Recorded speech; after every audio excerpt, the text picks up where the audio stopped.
Hello and thanks for joining us. This is the Signature 30 Minutes.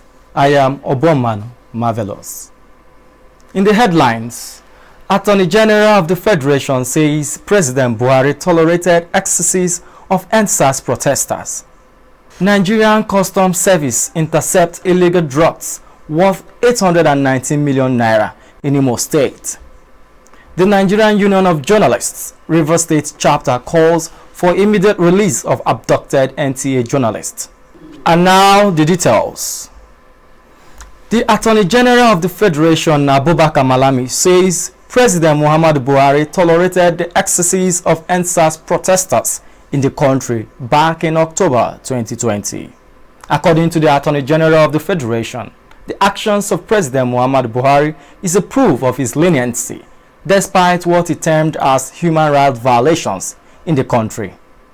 Malami said this on Wednesday while addressing issues related to the NSAS protests. He added that as far as human rights record of President Muhammadu Buhari-led government is concerned, the unprecedented tolerance and accommodation for the excesses of the NSAS protesters were all indications that Buhari has shown tolerance to human rights. Meanwhile, the Attorney General of the Federation has also reacted to the court order on the Central Bank of Nigeria to unfreeze bank accounts of NSAS promoters. He explained that the law provides the federal government with other options, which include the right to challenge or exercise further considerations of the matter if the need arises.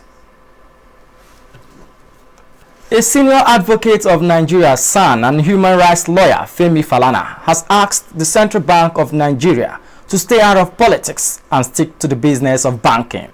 Falana's call was made in reaction to the unfreezing of bank accounts belonging to 20 NSAS promoters. Following the NSAS protests that rocked the nation in October 2020, the Central Bank of Nigeria obtained an injunction from the court to freeze the accounts of certain individuals and a public affairs company linked to the NSAS protest, a move which Falana describes as a case of intimidation. He argued that the Apex Bank went out of its way and misled the court into believing that some grave offenses had been committed, which would require time to run an investigation. He, however, noted that no offense was committed and no attempt was made by the central bank to investigate any individual.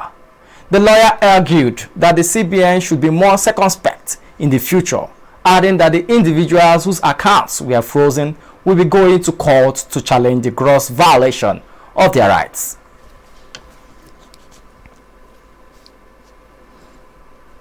The National Orientation Agency (NOA), in an attempt to provide a veritable platform to engage with the youths on key national issues, has introduced National Youth Summit, an annual program aimed to consistently keep issues that affect the youth on the front burner of national discourse. Signature TV correspondent Chibezo B was at the summit and now reports. The Director General of National Orientation Agency (NOA), Gaba Apare, says that the youth are indispensable critical mass for meaningful national development. He stated this in his address at the one-day NOA Youth Summit titled Youth Participation in National Development, held on Thursday in Abuja. The Youth Summit, he said, was introduced to constantly keep issues that affect youth in the front burner of the national discourse, thereby generating feedback to the government. I am most delighted to address this special summit for two major reasons. One, that this youth summit is another significant milestone in our deliberate efforts to provide an effective communication platform to engage the youth on national issues that affect them. Two, the theme of the summit, which is youth participation in national development, is very apt as it underscores the clear fact that the youth are an indispensable critical mass for meaningful national development. Abare also expressed his confidence in the youth, being vibrant, knowledgeable, versatile, and have creative energy that when properly channeled, there will be no limit to what Nigeria will achieve as a nation. He further stated that the summit was to create a veritable platform for engagement with the youth on the key national issues that are of the most concern to them and come up with recommendations that are appropriate strategy to address them. We strongly believe that once the creative energy of the youth are positively harnessed and channeled, there is no limit to what we can accomplish as a nation. The National Orientation Agency Youth Summit is therefore intended to provide a veritable platform of engagement with the youth on key national issues that are of utmost concern to them and to come up with recommendations on ways to effectively and efficiently address them. The Operations and Development Manager for Youth Alive Foundation, Kingsley Atta, in an interview with the media stated that youth should be carried along from the design and planning of whatever that has to do with development actions and programs that affect young people. He said that this can be done by including young people in stakeholdership of every agency of the government to create opportunity for their involvement in national planning and budgeting.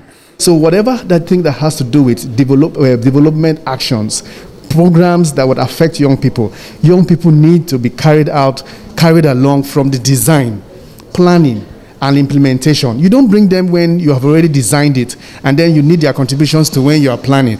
Their agencies should first and foremost wake up from their dogmatic slumber. They need to be able to make sure that they get young people involved. It's not only when there's a problem or when we have the issue around NSAS and then we are all exposed with the fact that young people have really been excluded or their voice has been shrinked. There should be an active, intentional effort for different agencies of government to get youth stakeholders involved. The Executive Director of Evergreen Initiative, Aleba Absinwo, also said that the youth accounted about 60% of the entire Nigeria population and should be involved in the decision-making and policy initiations in order to move the nation forward. He further said that government should put up strategic action plan with efficient monitoring and evaluation indicators that will enable the youth involvement in the policy-making process. According to statistics of our population, the youth take 60% of that population. So therefore, if you leave out 6 players from 11 players, you definitely cannot win. The argument of competency is not there. So I don't know the argument that leads to the exclusion. But moving forward, the government should put up a specific and strategic action plan with efficient monitoring and evaluation indicators that will help us enable us to have all hands on deck. It is therefore expected that this intervention by the National Orientation Agency would address the rampant cases of youth agitations and close the gap between government and these citizens and build the confidence of the youth in their government. Chibezobe, Senegal TV. The National Assembly has called on President Muhammadu Buhari to readjust the security architecture of the country by taking more decisive steps to curb the insecurity in the country. They also called on the new security chiefs to take more drastic actions to bring an end to the menace in the country. The lawmakers made a call on Wednesday at plenary as the issue of insurgency in the northeast, banditry in the northwest, and farmers' headers across the country formed a major part of their discussions. Members of the upper chamber said there is no better time for the establishment of community and state police than now, as they believe it will help to effectively deal with the unfolding threats.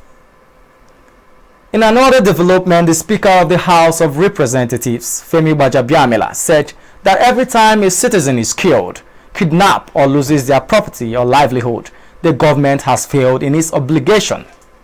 Gbajabiamila also said that the Constitution obligates all who swore to serve in government to do everything to protect the lives and property of all citizens and promote their well-being above all.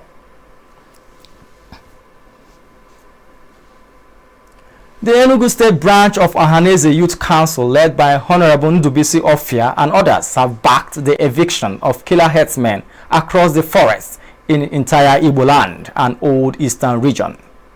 Ofia made this known while reacting to the increasing conflicts between the killer Fulani herdsmen and their host communities in the east, as well as the entire country. Signature TV correspondent Michael Ilediaguna reports. While narrating the ordeal of his own community in the hands of the herders, he noted that the herders were friendly to their host community decades ago. We used to know Fulani, the real ones, that they used to go with sticks. But now they will notice that so many things has been happening in our community today. Many people have been kidnapped or had issues of some Reverend Father killed in our areas. We have had issues of armed robbery cases. Some of our women are being raped in the bush. So it keeps me thinking and wondering if the people who have land in our various bushes are still the real Fulani we need to know before. He added that inability of government to stop the killings emboldened the herdsmen, and questioned why the herdsmen will sack entire community and occupy their land without government intervention. They have caused a lot of harm to us. Our relationship that we used to have to them before used to be cordial, but now it's becoming a very big problem that everybody has to go for their security. As I speak to you in my community, we are beefing up security just because of these men, because nobody knows what they can do at any time.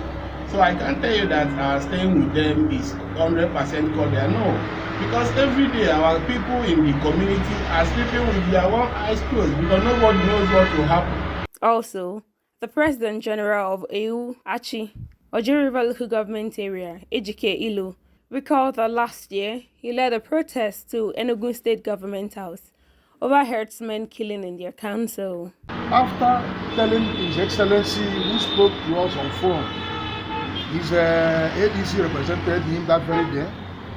He was like, no problem, that it will be handled. But we told him no. It is high time we do something about this. How can we be second-class citizens in our own land? We equally went to the Commissioner of Police, then Commissioner of Police. We wrote a letter to him. In fact, we did not demand for much. We asked them, see, since these people are not friendly to us, that we don't want them in our community. We ban indiscriminate smoking of Indian hemp in our community. But you will see these herdsmen, they will come to our village square, they will be smoking openly. Yet, government and security agencies will tell us, don't do anything. Once you see them committing mayhem, report to us. Ejike and Ofia, who both canvassed for self-defense, blamed the security agencies for the increasing killings in the country. I want to tell the government to be more serious. They should be more serious. They should remember what the Constitution says. They should protect us. They say people should return their guns. Nobody except members of the neighborhood and the forest guards. How many are there?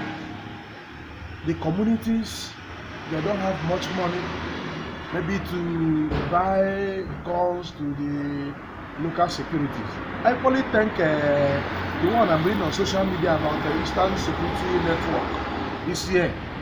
It's the ESN. In fact, I like that. If I should even express how it is, I love that. If I should say it in Igbo, only the people, I will say Megini, I love that. If the people who are authorized by law, who are supposed to do this, if they cannot do it, instead of dying, we don't want our children, to be living in fear. The Nigerian Customs Service Federal Operations Unit Zone C, Owerri, has intercepted 1,024 cartons of contraband drugs with duty-paid value of 819 million.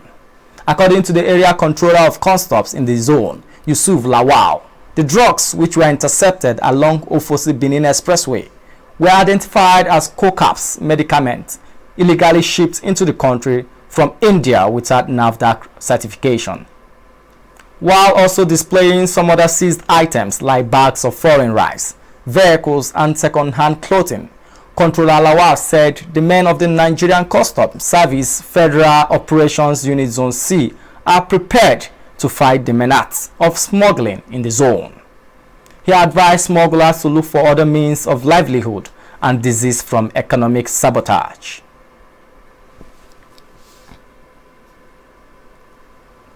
Rivers State Governor Nyesom Wike has released the sum of 16.6 billion naira for upgrading facilities in the state university. Announcing the release of the fund, the State Commissioner for Information and Communications, Paulinus Nsirim, said 9 billion of the sum will serve as take-off grants for the establishment of new campuses of Rivers State University in Ahoda, Emoha, and Eche local government areas of the state. According to him, 3 billion naira will be devoted to each of the new campuses for the construction of faculty buildings, hostels, offices, libraries, auditoriums, lecture halls, and to address other needs required for the campuses to operate maximally. Nsirim said 7.6 billion naira has been released to enable the College of Medical Sciences of Rivers State University to establish the Faculty of Basic Medical Sciences, Faculty of Clinical Sciences, and Pathology Building. With the release, Nsirim said the college will fully commence its program, leading to the award of Bachelor of Medicine and Bachelor of Surgery. The State Commissioner for Health, Professor Princeway Chike, said that with the release of the fund, the College of Medical Sciences can operate as a full-fledged college with all its required programs running. The State Commissioner for Education, Professor Kaniyi Ebeku, said those who had thought that Governor Wike was making a mere political statement when he promised to establish 3 new campuses for the Rivers State University will see that he has delivered on his promise.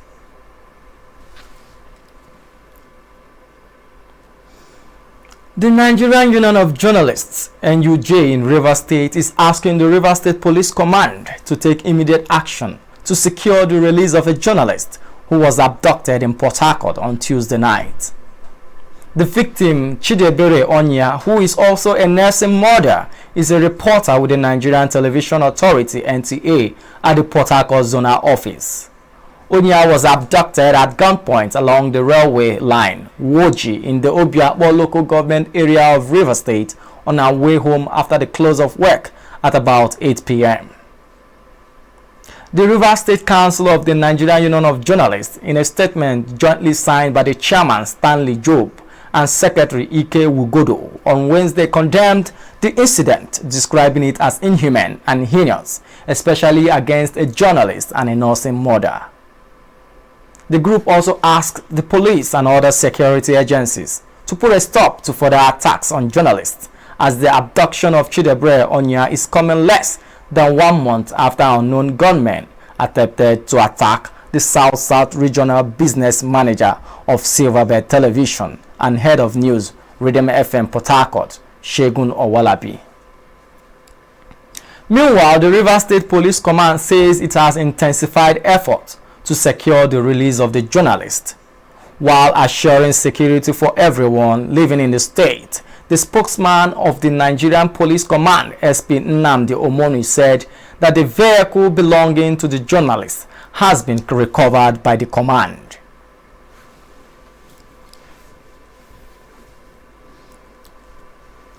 The Yobe State Governor and Chairman APC Caretaker Extraordinary Convention Planning Committee, Mai Malabuni, has commended the federal government for approving 8 billion naira for completion of the Damaturu Urban Regional Water Supply Project. The governor disclosed this in a press statement signed by Maman Mohammed, the Director General, Press and Media Affairs, saying the project, which was approved by the Federal Executive Council on Wednesday, would tremendously contribute to the solving water scarcity in Damaturu, the state capital. He said that the state has increased in size and population over the years and is in need of a corresponding water supply. He further revealed that a committee on the rehabilitation of water facilities was constituted, with a massive intervention that has improved water supply in all the major towns of the state.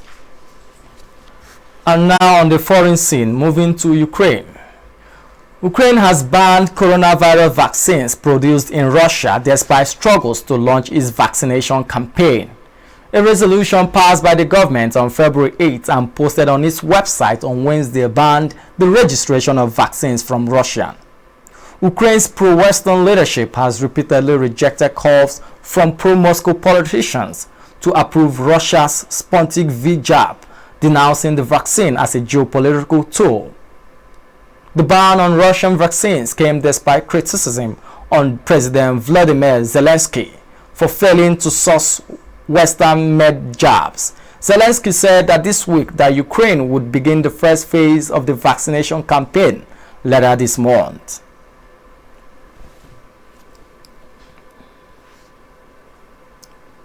The South African nation's cash-strapped flagship carrier, Air Namibia, suspended all operations from Thursday after a government decision to file for voluntary liquidation.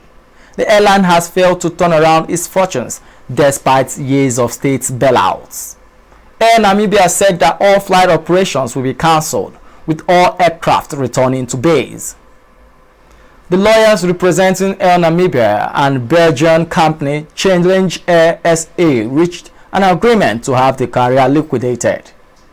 A settlement agreement was reached in December 2019 where Air Namibia acknowledged it owned Challenge Air over $330 million and agreed to pay the sum in monthly installments. Namibia is expected to announce voluntary liquidation on Thursday, which is expected to leave over 500 staff members unemployed, while the government has spent about $8.4 billion to bail out the airline in the past 10 years.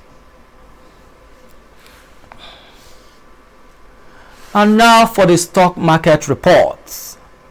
It was a blue day on the floor of the Nigerian Stock Exchange as investors gained 166.5 billion naira at the close of business on Thursday. The floor has been on a losing streak since Monday last week, but bounced back on Thursday as all the indicators closed blue. The equity capitalization rose to 21.45 trillion naira from 21.28 trillion, a 166.5 billion naira gain. Also, the all-share index consequently closed at 41,014.3 points on Thursday from 40,696.1 points at the close of business on Wednesday. The number of shares that exchanged hands on the floor went up to 1.2 billion from 366.8 million shares traded on Wednesday. The value similarly rose to 6.3 billion naira from 5.4 billion traded on Wednesday. However, the floor was dominated by the bears, having only 7 gainers. Link Assurance PLC and Livestock Feeds PLC were on top of the losers, with Mutual Benefit Insurance leading the 7 gainers. Other top losers include Unity Bank, NACO PLC, Portland Paint PLC, and Northern Nigerian Flour Mill PLC. The most traded shares were that of Zenith Bank, trading over 37.1 million, valued at 885.2 million naira. Other companies that traded high volume of shares were Access Bank, United Bank of Africa, Guaranty Trust Bank, WAPCO, and First Bank Holding PLC. And now moving over to entertainment. Afrobeat icon Fela Kuti has been nominated for possible inauguration into the 2021 Rock and Roll Hall of Fame.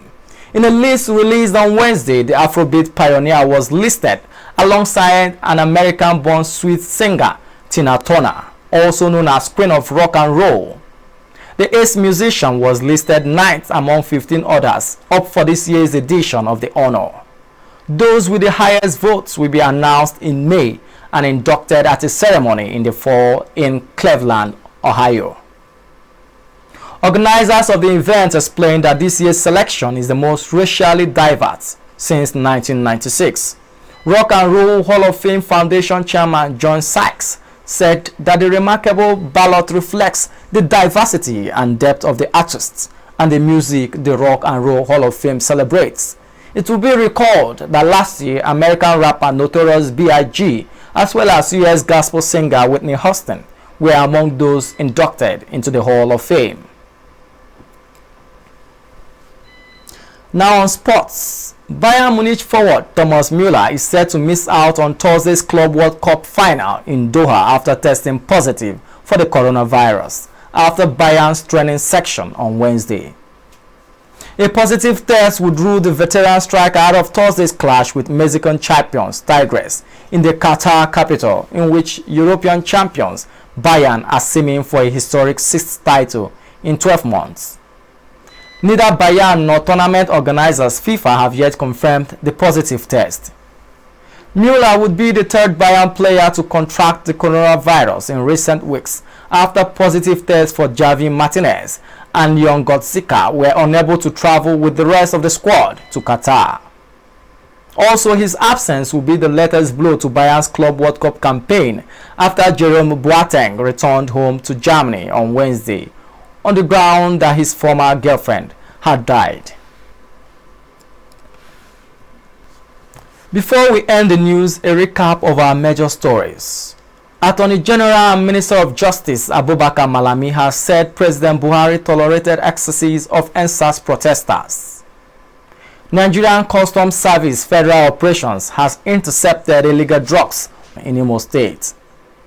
Rivers State Nigerian Union of Journalists has called for the immediate release of abducted NTA journalist Chidebere Onya. Please do well to stay safe, maintain physical and social distance, and wear your nose mask while going about your daily activities. And that's the signature 30 minutes on behalf of my producer, Damilola Abudu. I am Obomanu Marvelous. Thanks for watching.